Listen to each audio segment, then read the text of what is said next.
Welcome back to Puck Dudes, everyone. It's the 2022 Stanley Cup playoffs, and we've got the first series preview for the Toronto Maple Leafs versus the Tampa Bay Lightning coming up.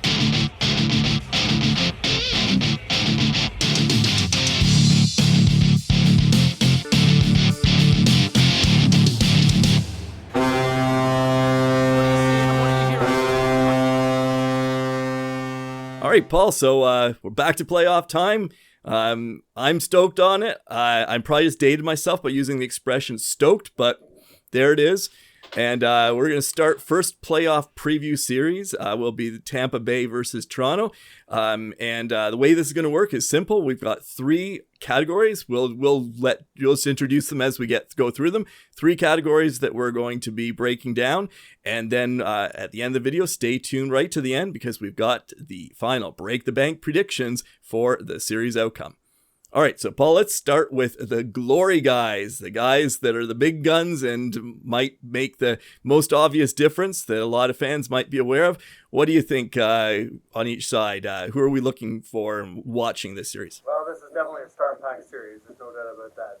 Both teams are stacked with talent. I think Tampa has a bit more depth throughout the lineup, but definitely Tampa has some guys that have been there and some guys that are future Hall of Famers. You've got Steven Stamkos, you've got Kucherov, you've got Braden Point, and of course Victor Hedman on defense. And then in goal, you've got Andrej Vasilevsky, who is arguably one of the best goalies in hockey year after year. On the Toronto side, you've got obviously leading goal scorer and Rocket Richard winner, Auston Matthews, who has taken his game to a new level. It remains to be seen whether he'll do that in the playoffs or not. You've got Mitch Marner, who has something to prove after being a dud in recent years in the playoffs, after being such a stellar performer in junior, a playoff performer extraordinaire in junior, but he hasn't manifested that in the NHL. You've got John Tavares, who has kind of become a second fiddle in Toronto. So hot for $11 million a year, but he needs to show up. And then, of course, you've got William Nylander, who is probably the best value in hockey, or one of the best. Obviously, David Pastrnak and McKinnon have great contracts too. But at $7 million, William Nylander is a tremendous hockey player, and last year was the best player in the playoffs. I really like some of the stars that Toronto brings. I mean, Auston Matthews. I mean, you can't argue against a guy like that. Mitch Marner. Here's what I'm worried about with the top talent on the Toronto side is I just fear that they might still be a little bit like last year, too dependent on those big name guys. What do you think? Yeah, I wonder about their depth. You get down into the middle of the lineup. There's some guys that had some great years. Ilya Mikheyev, Pierre Engvall, they stepped it up a notch. But they still don't have that big presence, somebody that take a hold of the game that will be that difference maker. Although, they brought in a guy like Mark Giordano on defense, who truly could be a difference maker. He's been all they could ask for coming in at the trade deadline. And he's a Toronto boy, and he's getting old. This is probably his last kick at the can. So, definitely he could be a difference maker in the series. The other guy would be Jason Spezza. I think he could be a difference maker here as well. He was a tremendous player for them last year in the player and really stepped it up in a limited role. So, he could do it again. He's definitely still got some talent, no doubt. Yeah, for sure.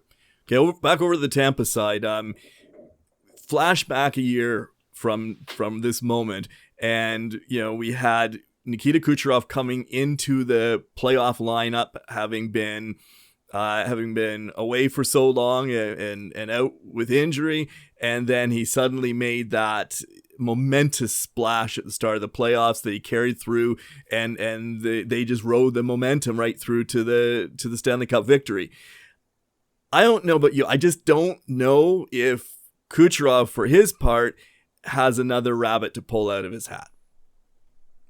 I don't know. He's such a tremendous hockey player. He really is an elite offensive talent in the league, and they're coming in fire, and Tampa looks great right now for a team that's going for the third cup in 3 years. That's usually tough for these guys, but they've been playing shortened seasons for the last couple of years, so it hasn't been the grind that not that going to the finals and winning isn't a grind, because it definitely is, but it's not the same as in winning 82, 82, 82, and then winning the Stanley Cup.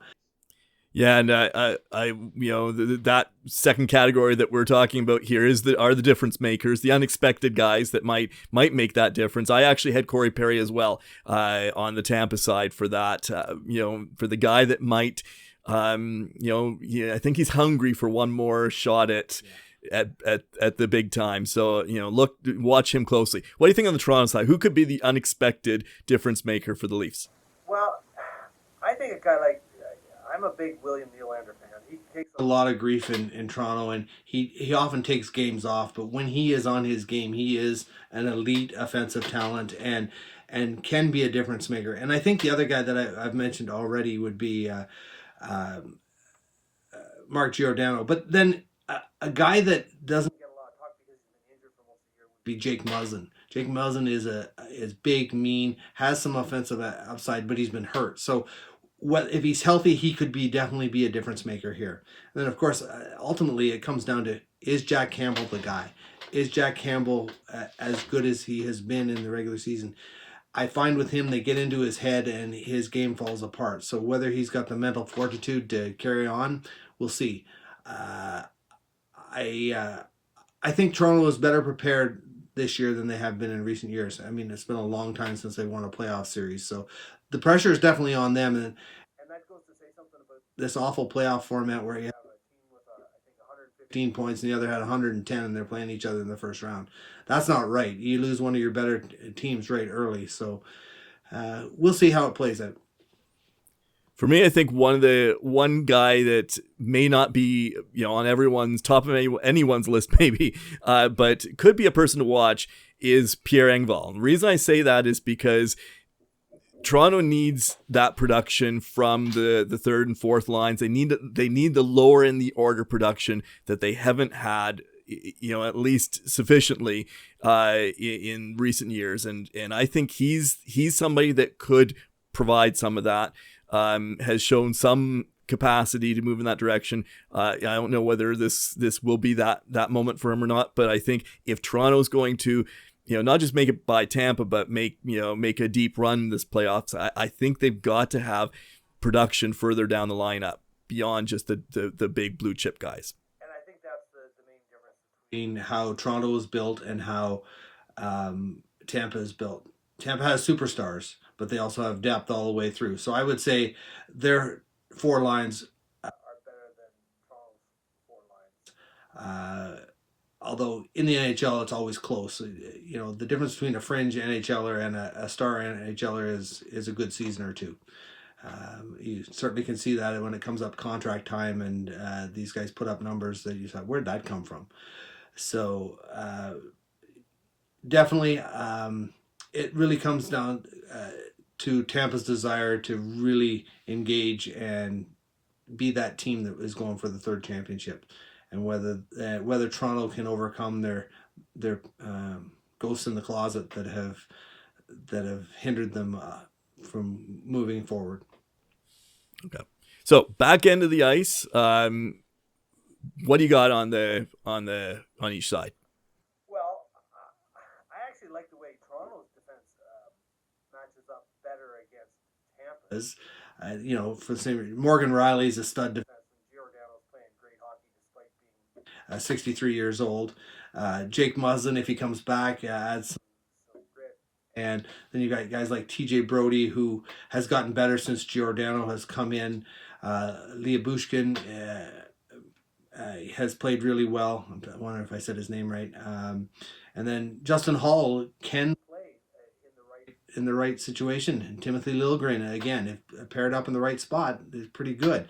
On the Tampa side, you've got it all runs through Victor Hedman. If you can get in there and bang him around. That's the thing. I don't know if Toronto can do that or not. You've got guys like Ryan McDonough who have been there and who are steady defensive players. Then you've got Sergachev and Ruta and Charnak. And then, of course, it all comes down to goaltending. Vasilevsky's one of the best goalies in the world, no doubt. Can Jack Campbell raise his game? I do feel like Toronto is better balanced. I think you kind of alluded to this. They're better balanced on the blue line than they were a year ago at this time. And I think that balance, you need depth to get you through the hull of the playoffs. And I feel like, at least on the blue end side of things, I feel like Toronto's better poised than they were before.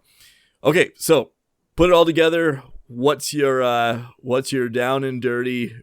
How are you going to break the bank on your prediction for this series? Well, I think it comes down to Toronto Maple Leafs in 6 games. I think this is the year they exercise their demons. I know Tampa is going to be the overwhelming favorite, and we have some Tampa fans That have followed us here on Puck, so I'll take some heat for saying it.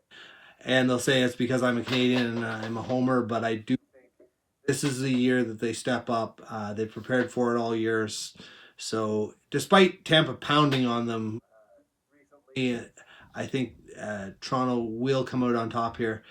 That being said, Tampa definitely should be considered the favorites in my opinion, but I think Toronto will pull this one out. Toronto in 6.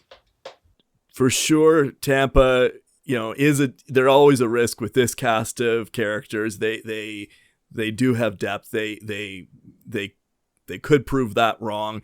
But I do have to agree, and I didn't feel like that was likely the case last year, but this year, they have made some improvements on that depth issue, and Toronto's got enough firepower. I just don't see them making a first round exit this year. So I'm going to agree with you, but I do think that Tampa's going to make it a little bit more colorful. So I'm going to actually say Toronto in 7 for this series. All right. Well, thanks everyone for watching. This is the first of our playoff previews. We'll link in the description to the rest of our previews that will be coming out shortly. Thanks for watching. Have a good day.